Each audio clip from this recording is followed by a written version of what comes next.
అంటే ఒక నశించిపోయే సువర్ణము కూడా, ఈ లోకంలో బంగారం అనేది విలువైనదండి.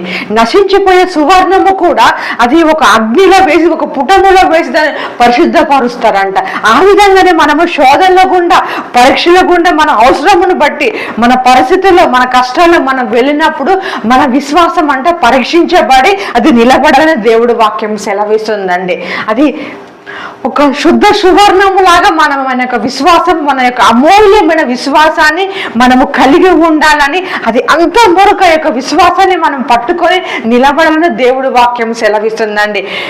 ప్రతి ఒక్క విశ్వాసి కూడా ఈ యొక్క గొప్ప నిరీక్షను కోల్పోవద్దండి. మన ఈ భూమి మీద మనం కలిగి ఉన్న మన నిరీక్షణ మన జీవముతో కూడినదంట. మనం ఆ భూమి మీద ఏ నిరీక్షణ కలిగి ఉన్నామంటే అక్షయమైనది, నిర్మలమైనది, వాడబారనిదైన యొక్క స్వాస్థ్యము పరలోకమందు మన కొరకు దాచిపెట్టబడి ఉంది. కాబట్టి